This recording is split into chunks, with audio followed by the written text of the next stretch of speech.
Captain Jake Martinez stared out the main window of the ship New Horizon as they came closer to the alien space station. The huge metal structure spun slowly in the darkness of space, its lights blinking like stars. This was humanity's first, real meeting with the galaxy's rulers, and Jake felt the weight of his entire species on his shoulders. "Captain, we're getting another message from the station," said Ben Walker from his seat at the communications panel. His fingers moved quickly over the controls as alien symbols appeared on his screen. "They're telling us where to dock our ship." Jake nodded and looked around the bridge at his crew. Dr. Lisa Johnson sat at her science station, studying data about the aliens they were about to meet. Her brown hair was pulled back in a simple ponytail, and her eyes were bright with curiosity. Amy Collins, their security chief, stood near the back wall with her arms crossed, watching everything with sharp green eyes. "What do we know about these Zephyrians?" Jake asked Lisa. Lisa touched her screen and pulled up images of large, lizard-like creatures. They're reptilian, about 8 feet tall on average. Their homeworld has stronger gravity than Earth and lots of volcanoes. They've been the galaxy's military leaders for over 300 years. "And they think they're tough because of where they come from?" Amy asked with a slight smile. "That's right," Lisa continued. "They call themselves Deathworlders. They believe that because their planet is harsh, they're naturally stronger and better fighters than everyone else. All the other alien species accept this and follow their orders." Jake watched as the space station grew larger in front of them. He could see other alien ships docked there, some shaped like crystals, others looking like floating bubbles. "And they want us to join their empire as what they call a client species?" "Yes, sir," Ben said, looking back from his station. "From what I can tell from their messages, they think we'll be grateful for their protection. They keep talking about how dangerous space is for weak species." The ship shook slightly as they connected to the docking port. Through the intercom, Kelly Davis's voice came from the engine room. "We're locked in tight, Captain. All systems are running normal." Jake stood up and straightened his blue uniform. "Remember, everyone, we're here to learn.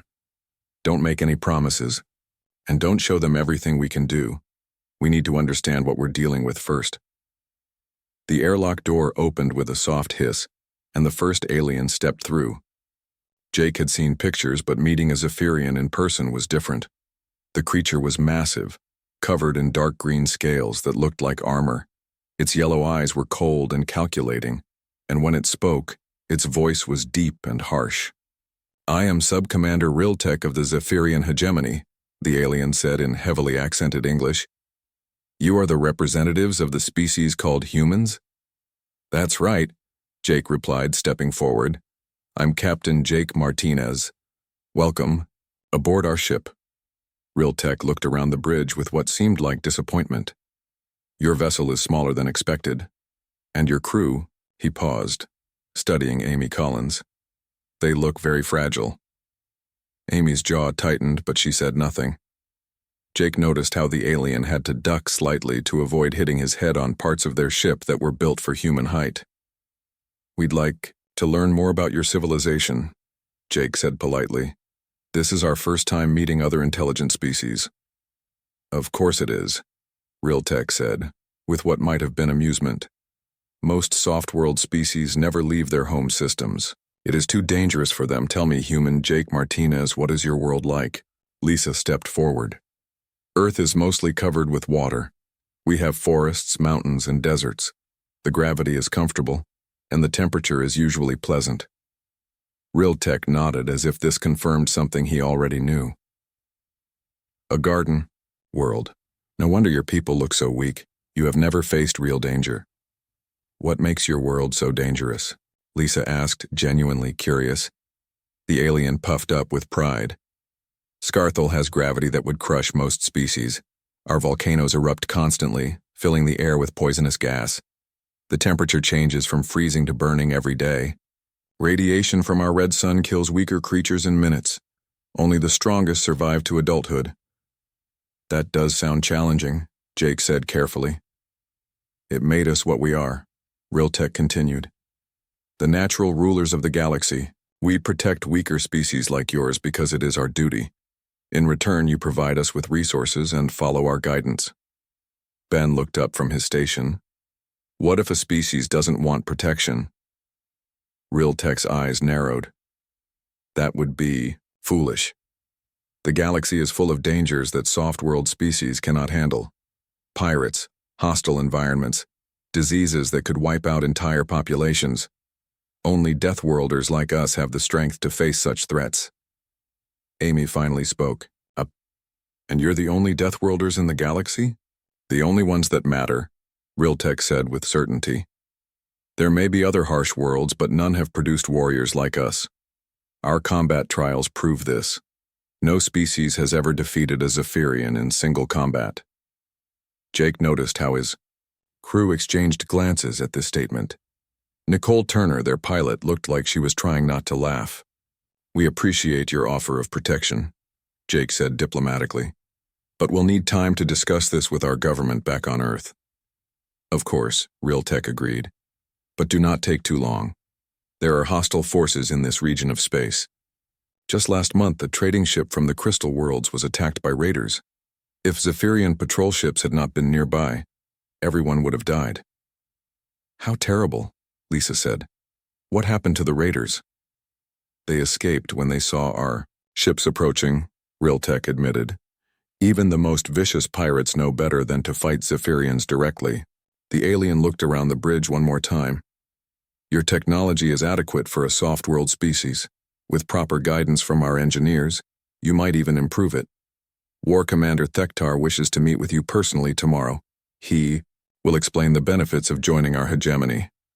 After Realtek left, Jake gathered his senior officers in the conference room. The space was quiet except for the soft hum of the ship's systems. Well, Amy said, leaning back in her chair. That was interesting. They really believe they're the toughest things in the galaxy, Nicole added.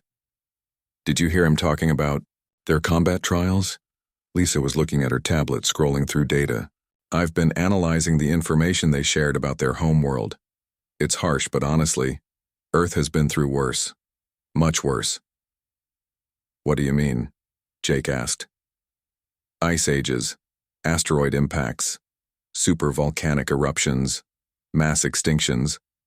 Lisa counted off on her fingers. Earth has thrown everything at life, and not only did we survive, we thrived. These Zephyrians evolved on a world with tough conditions, but stable tough conditions. They've never had to adapt to constant, unpredictable change. Ben was shaking his head. They have no idea what humans are capable of, do they? That might be useful, Jake said thoughtfully. Let's keep learning about them. Tomorrow we meet their war commander. I want to know everything about how their society works before we make any decisions. As the meeting ended and his crew returned to their duties, Jake looked out at the alien space station again. Somewhere out there, an entire galaxy believed that the biggest, strongest species naturally deserved to rule.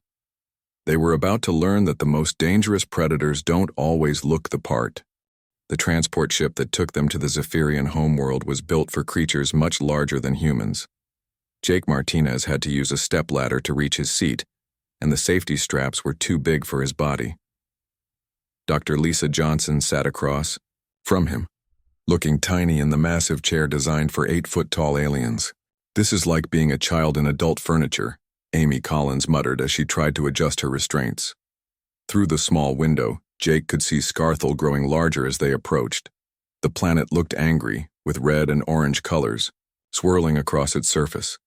Bright spots marked active volcanoes, and the whole world seemed to glow with heat. Atmospheric analysis shows high sulfur content and elevated radiation levels, Lisa reported, reading from her portable scanner. Temperature at the landing site is about 130 degrees Fahrenheit. That's hot, but not deadly, Ben Walker said. Phoenix gets that hot in summer. The Zephyrian pilot overheard them. Your species finds our world merely hot? He asked, sounding surprised. Most soft-worlders require environmental suits just to survive our atmosphere. We'll be fine, Jake said simply. The landing was rough, with the ship bouncing hard on the rocky surface. As they walked down the ramp, Jake felt the heavier gravity pulling at his body. It was like wearing a heavy backpack, but nothing he couldn't handle. The air smelled like rotten eggs from the sulfur, and the red sun made everything look like it was covered in blood. "Welcome to Scarthul," announced a massive Zephyrian who stood waiting for them. This one was even bigger than Riltek, with scars covering his dark scales and metal decorations hanging from his armor. "I am War Commander Thektar, leader of the Hegemony military forces." Jake stepped forward, noticing that even with the heavy gravity, his movements felt normal after just a few minutes. "Captain Jake Martinez, thank you for inviting us to your world." Thektar studied the humans with his yellow eyes. "You walk normally in our gravity.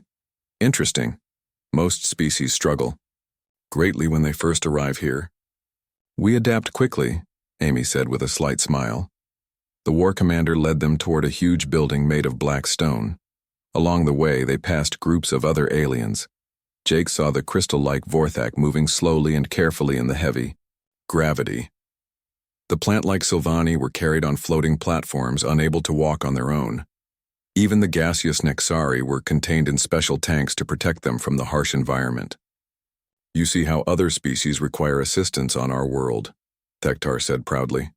"Only true Deathworlders can walk freely on Scarthul." Inside the building, they were taken to a large arena with stone seats rising up on all sides. In the center was a circular fighting area surrounded by energy barriers. Hundreds of aliens filled the seats, all watching as two Zephyrian warriors fought with curved metal blades. "Behold the combat trials," Thektar announced. "This is how we determine rank and leadership in our society.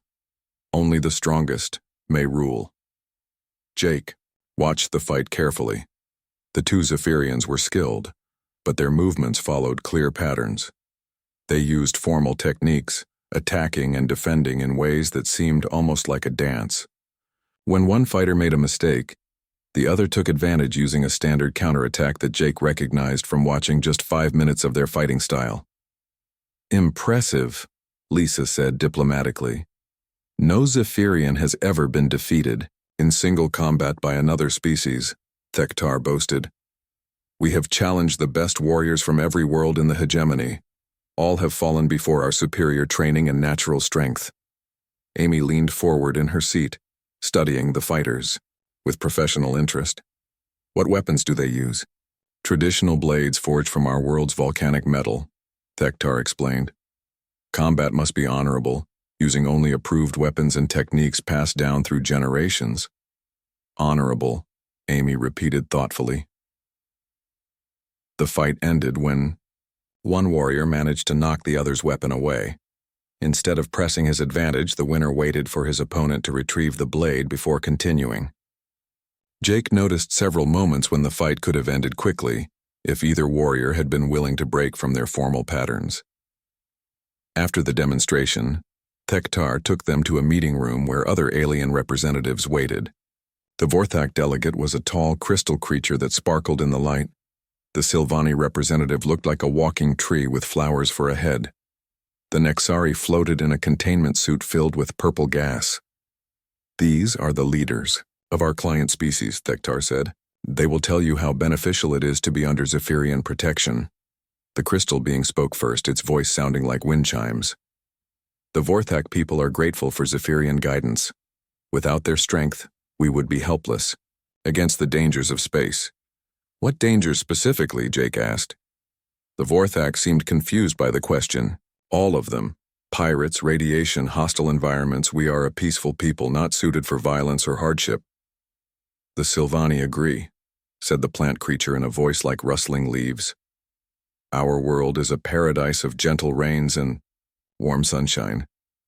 We could never survive the harsh realities of galactic politics without Zephyrian leadership." Jake noticed that none of the client species actually described facing any real threats. They just assumed they were too weak to handle problems themselves. "And what do you provide in return for this protection?" Ben asked. "Resources," the Nexari answered, its voice bubbling through its suit. "Raw materials, manufactured goods, research data. It is a fair exchange." Thektar nodded approvingly. "Each species contributes according to their abilities. The strong protect, the weak serve. This is the natural order of the galaxy. What if a species doesn't want to be protected?" Amy asked innocently. The room fell silent. The client species looked shocked by the question. while Thektar's eyes narrowed dangerously. "That would be foolish beyond measure," the war commander said slowly. "No soft-world species can survive alone in the galaxy. Those who refuse our protection inevitably fall to pirates, disease, or their own weakness." "Has any species ever tried?" Lisa asked. "A few," Thektar admitted. "The results were unpleasant. We do not force protection on anyone, but we cannot help those who refuse our guidance when disaster strikes." Jake sensed there was more to that story, but decided not to push. Instead he said, "We appreciate learning about your system. It's certainly different from what we're used to." "Your world has no warriors?" Thektar asked. "We have soldiers," Jake replied carefully, "but we don't determine leadership through single combat." "How do you choose leaders then?" "Usually through elections, or sometimes by proving competence in various skills." Thektar looked confused. "But how do you know they are strong enough to protect you?" "Strength comes in many forms," Amy said. "Physical power is just one type." The war commander laughed, a harsh sound like grinding stone. "Spoken like a true soft-worlder. You will learn differently once you face real dangers." As the meeting continued, Jake noticed how the client species seemed almost eager to prove their own weakness. They competed to describe how helpless they were, as if being fragile was something to be proud of. The Zephyrians encouraged this, nodding approvingly whenever someone mentioned their limitations. Later, as they prepared to return to their ship, Thektar made his final offer. "Humanity will be welcome in our hegemony. Your world sounds pleasant, perfect for growing food or manufacturing goods. Under our protection, your people can live in peace." "And if we prefer to remain independent?" Jake asked. "Then you will face the galaxy alone," Thektar said simply. "I have seen what happens to species who make that choice. I would not wish such a fate on any people, even stubborn ones." As their transport lifted off from Scar-Thul, Jake looked back at the angry red planet. In the seat across from him, Amy was cleaning her fingernails with a small knife, seemingly unconcerned by everything they had witnessed. "So," she said without looking up, "when do you think we should show them what humans are actually capable of?" Jake smiled grimly. "Let's see what other surprises they have for us first. I have a feeling we're going to learn a lot more about their idea of strength." Through the window, Scar-Thul grew smaller, but Jake knew they would be back soon. The galaxy was about to discover that not all Deathworlders looked like 8-foot-tall lizards. The testing facility on Scar-Thul looked like a place designed to kill people. Thick metal walls surrounded chambers filled with deadly radiation, poisonous gases, and crushing gravity. War Commander Thektar stood proudly beside the entrance, his scaled face showing satisfaction. "This is where we prove the strength of true Deathworlders," he announced to the gathered crowd of alien diplomats. "Your species will demonstrate their capabilities here, so all may see the difference between the strong and the weak." Captain Jake Martinez looked at the testing chambers through the thick viewing windows. Inside the first room, radiation levels were high enough to cook most living things. The second chamber was filled with toxic yellow gas. The third had gravity so strong that metal objects were crushed flat against the floor. "These tests will show everyone why Zephyrians are the natural leaders of the galaxy," Thektar continued. "No soft-world species has ever survived our basic trials." The alien representatives from various worlds watched nervously from the safety of the observation deck. The Crystal Vorthak delegate actually stepped backward when Thektar explained what the chambers contained. "Who will go first?" Thektar asked, looking at the humans with obvious expectation. Chief Engineer Kelly Davis stepped forward without hesitation. "I'll take the radiation chamber," she said casually, as if volunteering to check the ship's engine. The aliens in the observation area gasped. Even some of the Zephyrians looked surprised. Thektar's confidence flickered for just a moment before returning. "Very well," he said. "We will start with minimum exposure and increase gradually until your body fails." Kelly nodded and walked toward the chamber entrance. She was a small woman with short red hair and practical work clothes that looked plain next to the elaborate armor of the Zephyrians. Dr. Lisa Johnson handed her a small device.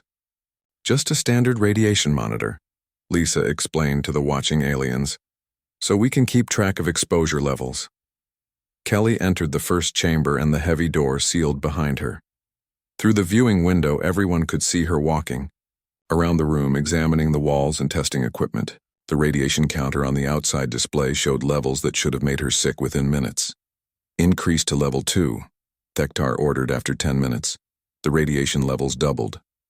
Kelly continued her casual inspection of the chamber, occasionally making notes on a small pad.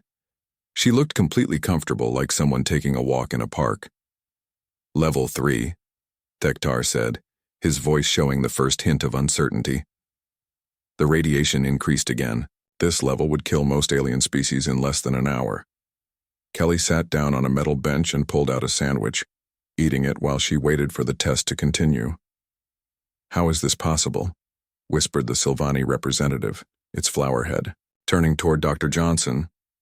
"Humans have good radiation resistance," Lisa replied simply.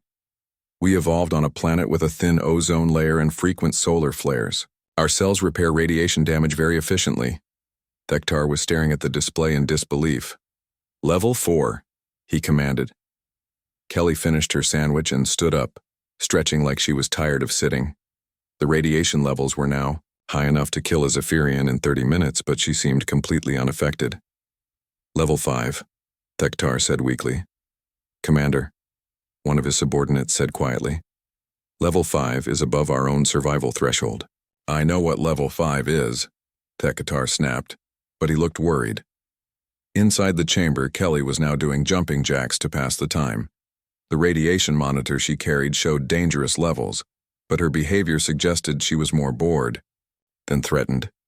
After another 15 minutes, Kelly tapped on the viewing window and pointed to her watch. Jake activated the intercom system. "Kelly, how are you feeling?" "Fine, Captain, but I'm supposed to check the engine systems in an hour. How much longer is this going to take?" The observation deck was completely silent. Even the Zephyrian technicians were staring at their instruments as if they were broken. "You can come out now," Jake told her. When Kelly emerged from the radiation chamber, she looked exactly the same as when she went in. No burns, no sickness, no sign that she had just survived radiation levels that would kill most galactic species. "Who wants to try the poison gas chamber?" she asked cheerfully.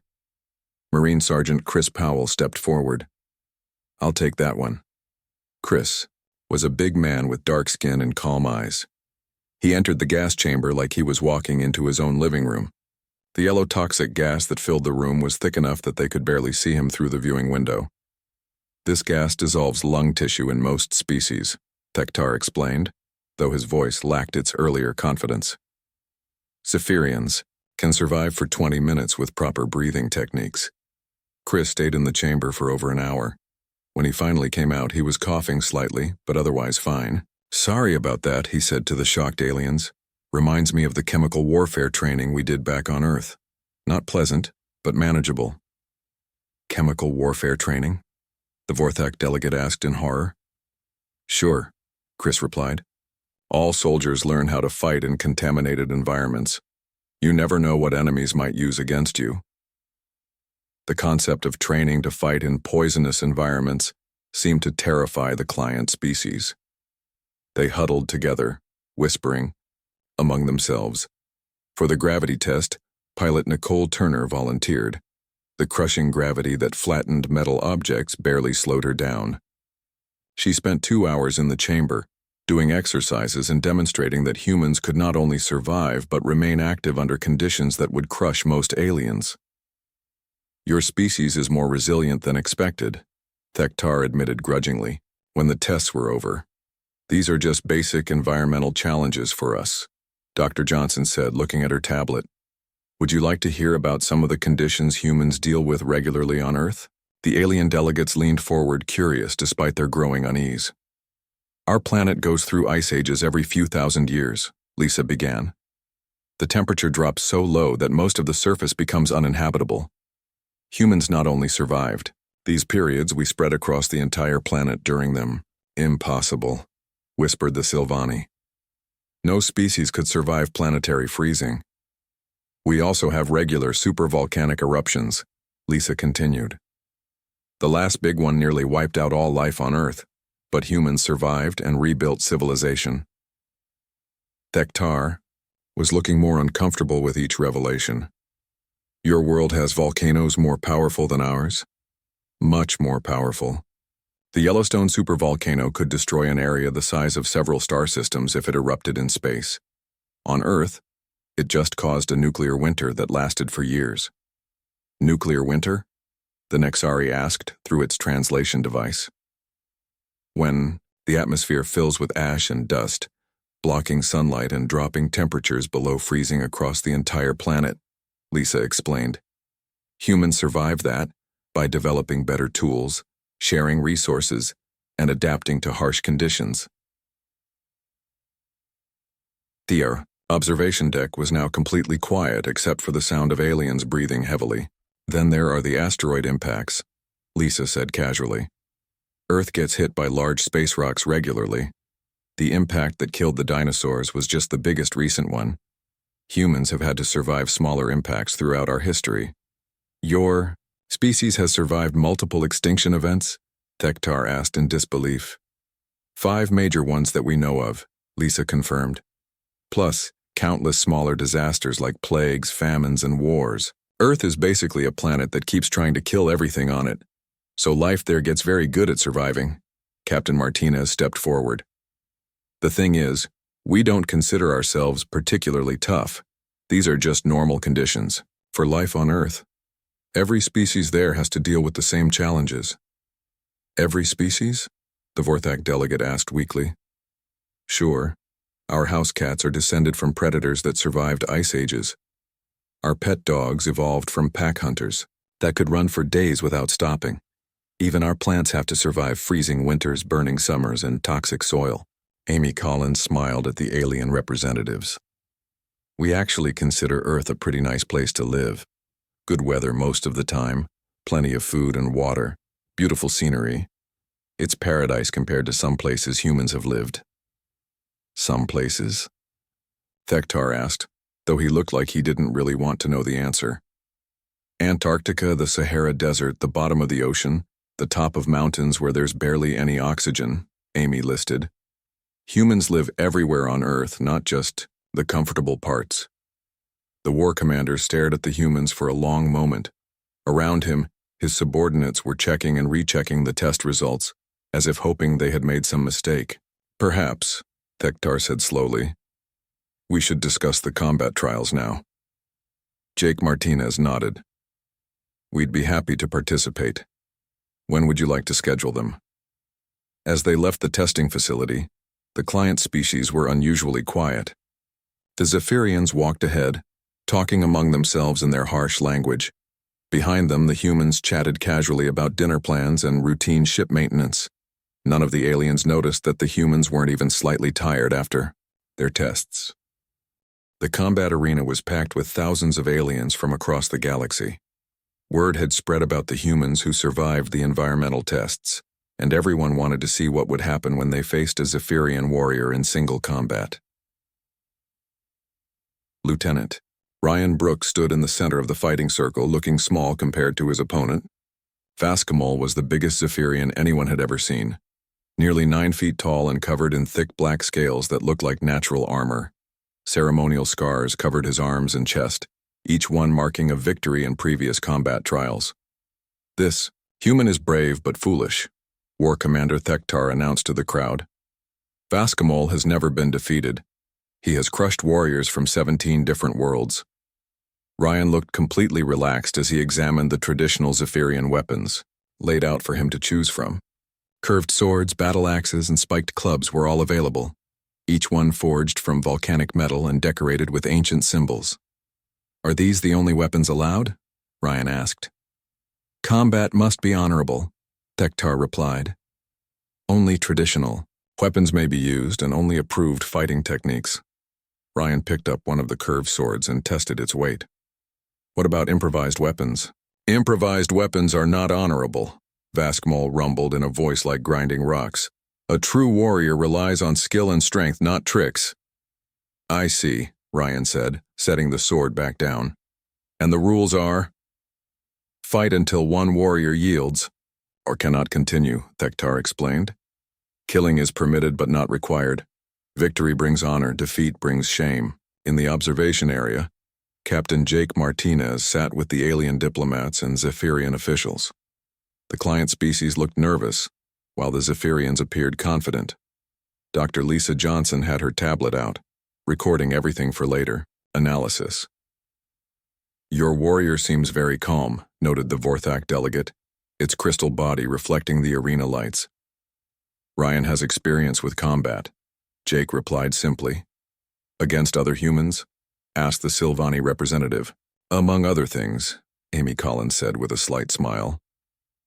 The combat began with Vascomol choosing a massive two-handed sword that would have been too heavy for most humans to lift. He moved with the formal techniques that Zephyrian warriors had used for generations, powerful strikes that followed predictable patterns. Ryan had picked up a simple metal rod, about 3 feet long and as thick as his thumb. It wasn't even really a weapon, just a piece of arena equipment used to adjust the fighting barriers. That is not a proper weapon, Vascomol protested. You said improvised weapons weren't honorable, Ryan replied. This isn't improvised. It's just a metal bar. The Zephyrian warrior charged forward with an overhead strike that would have split a normal opponent in half. Ryan stepped aside at the last second, letting the heavy blade crash into the arena floor. While Vascomol struggled to pull his weapon free, Ryan tapped him lightly on the shoulder with the metal rod. Point to the human, Ryan said cheerfully. Vascomol roared in anger and swung his sword in a wide arc. Again, Ryan simply stepped out of the way, moving with an economy of motion that made the big alien look clumsy. This time, Ryan tapped him on the knee. Another point. The crowd was murmuring now. This wasn't how combat trials usually went. Zephyrian warriors were supposed to dominate with their strength and training, not chase their opponents around the arena while being poked with a metal stick. Vascomol tried a different approach, using a series of formal attacks that were designed to corner his opponent, but Ryan didn't seem to care about the formal rules. When the Zephyrian expected him to block high, Ryan ducked low. When Vascomol prepared for a defensive counter, Ryan attacked from an unexpected angle. Your human fights strangely, Thektar observed from the viewing area. He fights effectively, Jake corrected. The battle continued for 20 minutes. Vascomol was getting tired, his movements becoming slower and more predictable. His ceremonial sword felt heavier with each swing. The Zephyrian was trained for quick, decisive combats between warriors who followed the same formal rules. Ryan, meanwhile, looked like he was just getting started. He had barely broken a sweat, and his breathing was still normal.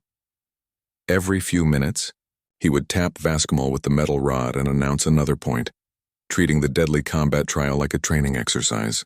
How is he not tired? Whispered one of the Zephyrian officials. Dr. Johnson looked up from her tablet. Humans are persistence hunters.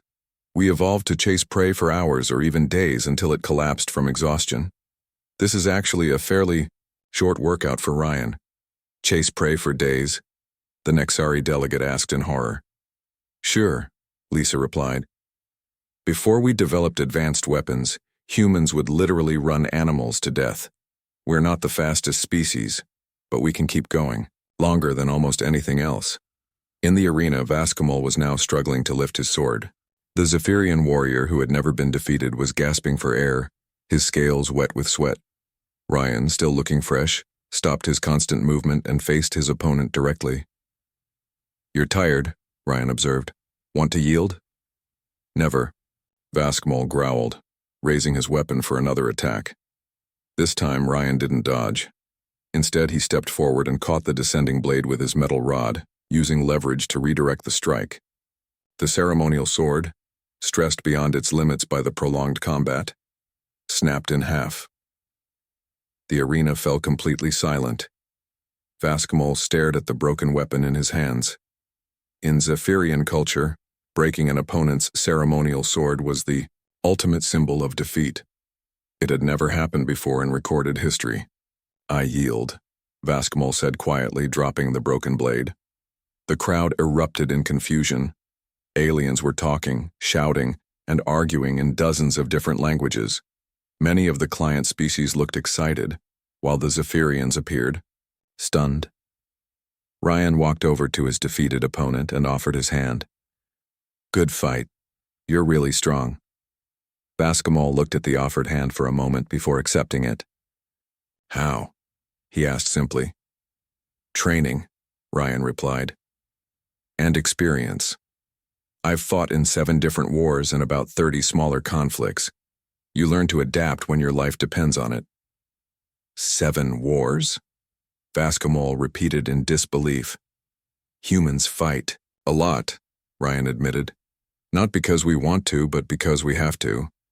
We've been fighting each other, our environment, and everything else for our entire history. It makes us very good at it."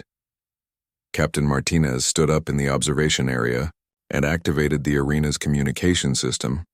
His voice carried clearly across the stunned crowd. "War Commander Thektar, thank you for this demonstration. We've learned a great deal about Zephyrian combat techniques." Thektar looked like he was in shock. "Your warrior, he defeated Vascomol." "Yes, he did. Ryan is a good soldier, but he's not unusual among humans. We have millions of people with similar training and experience." "Millions?" Thektar's voice cracked slightly. "Our planet has a long history of conflict," Jake continued. "We've had to develop effective warriors just to survive. Every human military has soldiers like Ryan." Amy Collins stood up beside the captain. "We appreciate your offer of protection, but I think there's been a misunderstanding. Humans don't need protection from galactic dangers. We are the galactic danger." The arena was so quiet that the sound of air circulation systems seemed loud. Thousands of aliens stared at the small group of humans who had just shattered their understanding of strength and power. "What do you want from us?" Thektar asked slowly. "Nothing," Jake replied. "We came here to learn about the galaxy and meet new species. We're not interested in conquest or domination. We just want to explore and trade peacefully." "But you could conquer us," the Vorthak delegate said in a voice like breaking glass. "We could," Jake admitted. "But we won't. Humans learned long ago that conquest creates more problems than it solves. We prefer cooperation." In the arena below, Ryan was helping the exhausted Vascomol to his feet. The defeated Zephyrian warrior looked confused, as if he couldn't understand why his opponent was being kind to him. "Is this what strength really looks like?" Vascomol asked quietly.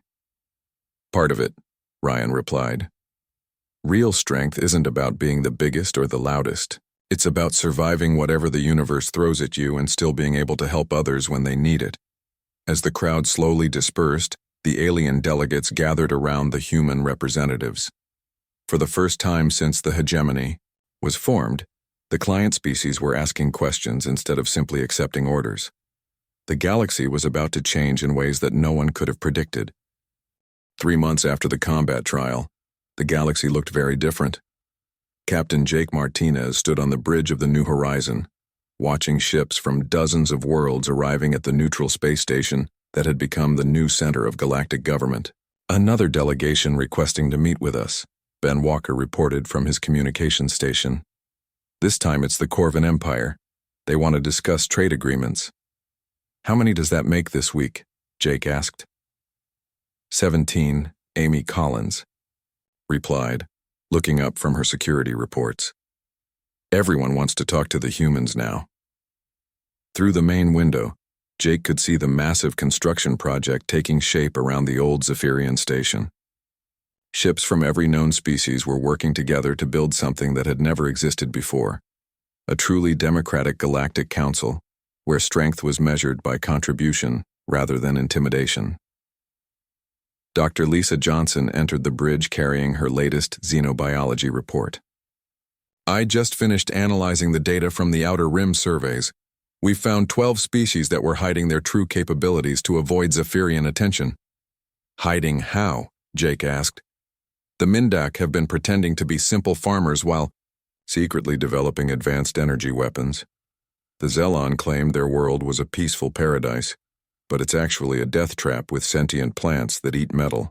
They've been surviving there for thousands of years. Amy shook her head in amazement. Everyone was so busy looking weak that nobody knew how strong they really were.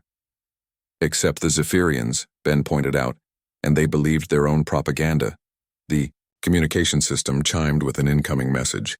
On the screen appeared Subcommander Riltek, the young Zephyrian who had been among the first to accept the new order. Captain Martinez, Riltek said. War Commander Thektar requests a private meeting with you. He says it is important. Is he planning another challenge? Amy asked. No, Riltek replied quickly. He wishes to discuss the future of our species. Many Zephyrians are struggling to adapt to the new galaxy. Jake nodded. Tell him I'll meet with him in 1 hour. When Jake arrived at the meeting room, he found Thektar looking older and more tired than before.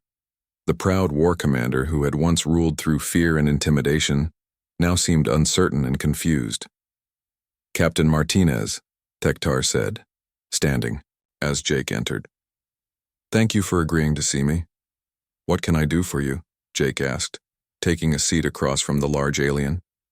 Thektar was quiet for a moment, his yellow eyes studying the table between them. My people do not know what to do, he finally said. For 300 years we ruled because we were the strongest. Now we discover that strength means nothing if you cannot adapt. Strength still has value, Jake said carefully. But it's not the only thing that matters. Your species has shown us that true power comes from surviving impossible odds, Thektar continued. We thought we were Deathworlders because our planet was harsh. But your world tried to kill you in ways we never imagined, and you became stronger. Jake leaned forward. What do you want from humanity? Help, Thektar said simply. Our young people understand the new galaxy better than we do. Riltek and others like him want to learn from other species, to contribute instead of just taking. But the older Zephyrians resist change. Change is hard, Jake acknowledged, even for humans. How did your species learn to work together? You said you fought many wars against each other. Jake thought about the question. We learned that cooperation usually works better than conquest. It took us a long time to figure that out, and we still make mistakes, but we kept trying. Thektar nodded slowly. Some of my people believe we should retreat to our homeworld and ignore the rest of the galaxy. They think if we cannot rule, we should isolate ourselves. That would be a waste, Jake said. Zephyrians have qualities that the galaxy needs. You're disciplined, loyal, and brave. Those are valuable traits in partners. Partners, Thektar repeated the word like he was testing how it sounded. Not rulers or subjects, but equals working together. Exactly. The war commander was quiet, again, then looked directly at Jake. I have a proposal. Some of our younger warriors want to train with human soldiers. Not to learn how to conquer, but to understand how you think about combat and survival. That could be arranged, Jake said. Our Marines would probably enjoy the challenge, and in return we could teach humans about our engineering techniques. Zephyrian ships are built to survive in dangerous environments. That knowledge might be useful for your exploration missions. Jake smiled. Now you're thinking like a partner instead of a ruler. After the meeting, Jake returned to his ship to find the rest of his crew gathered in the conference room. Nicole Turner had just returned from a patrol mission to the former hegemony border regions. How are things out there? Jake asked. Interesting, Nicole replied. The pirates that used to hide from Zephyrian patrols are having a hard time adjusting. Turns out most of them were actually just smugglers avoiding unfair taxes. Now that trade is open, they're becoming legitimate merchants. What about the real criminals? Amy asked. That's the fun part, Nicole grinned. The Corvin have a species of hunters that make human special forces look like kindergarten teachers. The Minduck can detect lies from halfway across a star system, and the Zelon have plants that can track criminals through hyperspace. Ben looked up from his datapad. Crime rates in former hegemony space have dropped by 70% in just 3 months. Dr. Johnson pulled up a galactic map on the main screen. We're also discovering that the galaxy is much more diverse than anyone realized. The Zephyrians only contacted species that seemed useful or weak. There are probably hundreds of civilizations that avoided the hegemony entirely. Any of them potentially dangerous? Jake asked. Some, probably, Lisa admitted, but also potentially helpful. One group I've been studying lives in the galactic core where radiation levels would kill anything we've met so far. They might have technology we can't even imagine. Amy stood up and walked to the window, looking out at the busy space station. You know what I find strangest about all this? What? Jake asked. Nobody's trying to conquer anybody else. For the first time in galactic history, everyone's working together because they want to, not because they're forced to. It won't last forever, Ben said pragmatically. Someone will eventually try to take over again. Maybe, Jake agreed. But now everyone knows that being big and scary doesn't automatically make you the strongest, and they know that working together usually beats fighting alone. Over the following weeks, Jake watched as the new galactic order took shape. The Vorthak became the galaxy's master engineers, building ships and stations that were works of art, as well as technology. The Silvani developed medical techniques that could heal injuries thought impossible to repair. The Nexari became master diplomats, able to find common ground between the most different species. And the humans? They became the galaxy's explorers and peacekeepers, using their adaptability and persistence to solve problems that had seemed impossible. The Zephyrians slowly found their place as well. Some joined human exploration missions, their discipline and courage making them excellent crew members. Others focused on defending peaceful worlds from the few remaining threats in the galaxy. War Commander Thektar eventually retired from military service and became an ambassador, using his experience to help other warrior cultures adapt to the new peaceful galaxy. Sub-Commander Riltek took over training programs that taught young Zephyrians how to be protectors instead of conquerors. 6 months after first contact, Jake received a message that made him smile. It was from Ryan Brooks, who had been assigned to train mixed-species military units. "Captain," the message said, "you should see this. I've got Zephyrians learning human tactics, Mindak teaching stealth techniques, and Corvin demonstrating their hunting skills. They're all working together like they've been partners for years. Turns out everyone's a lot stronger when they stop pretending to be weak and start sharing what they're good at." Jake looked out at the galaxy that humanity had helped reshape, not through conquest but through the simple act of being themselves. They had shown everyone that true strength came not from the harshness of your homeworld, but from your willingness to adapt, survive, and help others do the same. The galaxy had finally learned that the most dangerous predators often came from the most beautiful worlds, and that sometimes the best way to rule was to choose not to rule at all.